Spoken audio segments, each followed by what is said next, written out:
Praise the lord. దయాదాక్షిణ్య పూర్ణుడైన క్రీస్తు యేసు పేరట మీకు కృపా కనికరములు కలుగునుగాక.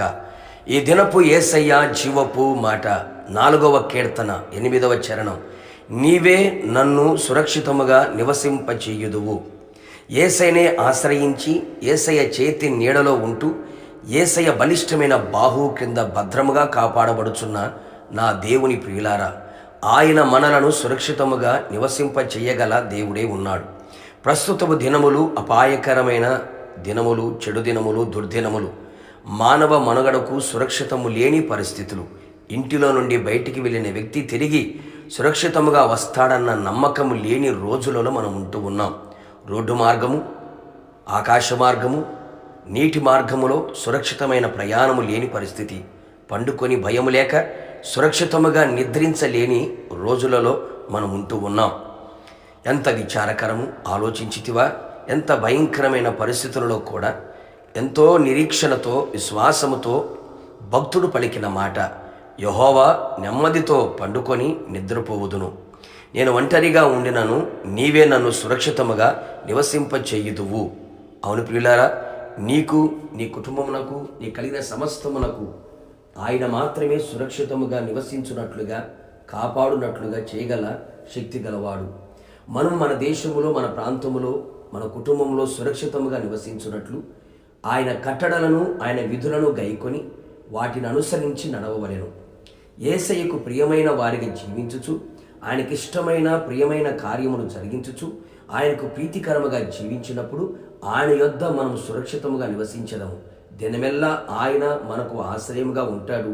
ఆయన భుజముల మధ్య నివసించగలము. ఈ ఆత్మీయ యాత్రలో, విశ్వాసపు పరుగులో మనము చేసిన ప్రతి దానికి ఆయన ప్రతిఫలం ఇచ్చును.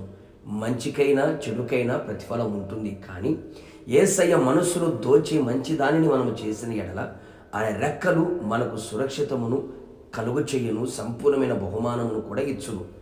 సదాకాలము ఆయన యందు మనం గురి నిలిపినప్పుడు ఆయన మన కుడి పార్శ్వమున ఉండును, మనను కదలనివ్వడు. అప్పుడు మన శరీరము సురక్షితముగా నివసించును.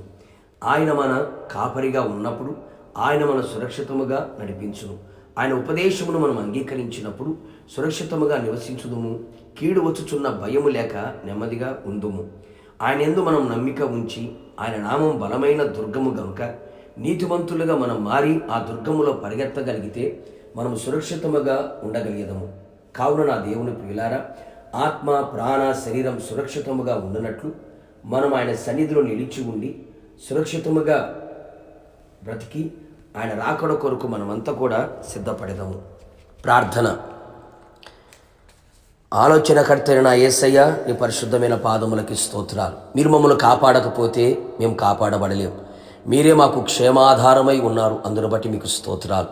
అవును తండ్రి, ఈ లోకములో సురక్షితము లేని పరిస్థితుల మధ్యలో కూడా మీరు మాత్రమే మాకు సురక్షితాన్ని దయచేయగలిగిన దేవుడు అని మరొక్కసారి మా ప్రభు తండ్రి మీ జీవపు మాట చేత మమ్మల్ని తెలియపరిచినందుకై, బలపరిచినందుకై స్తోత్రాలు. భక్తుడు సెలవిచ్చినట్టుగా నీవే నన్ను సురక్షితముగా నివసింప చేయగలిగిన దేవుడు అని భక్తుడు సెలవిచ్చాడు ప్రభువా. అట్టి అనుభవాలు మేము నడిపించబడ్డానికి కృప దయచేయమని ప్రార్థిస్తున్నాం. నీ యందు నమ్మిక ఉంచి తండ్రి ప్రభువా, మీ ఉపదేశమును అంగీకరిస్తూ, అలా తండ్రి మీ కొరకు మంచి క్రియలు చేస్తూ, అలాగే ప్రభువా నైనా మీకు ప్రీతికరమైన జీవితాన్ని జీవిస్తూ నీతిమంతులుగా మారి బలమైన దుర్గముగా ఉన్న మీ నామములోకి పరిగెత్తి మేమంతా సురక్షితముగా, క్షేమముగా మా ఆత్మ, ప్రాణ, శరీరము కనబడినట్లుగా కృప దయచేయండి. మీరు త్వరగా రానే ఉంటుండగా మీరు ఆకడ మమ్మల్ని సిద్ధపరచండి. యేసు నామములో అడిగి పొందుకున్నాము తండ్రి, ఆమేన్. నిశ్చయముగా మీరుని మీ కుటుంబ సభ్యులందరూ కూడా ఆయన రెక్కల కింద ఉన్న సురక్షితమును అనుభవించుదురుగాక. God bless you.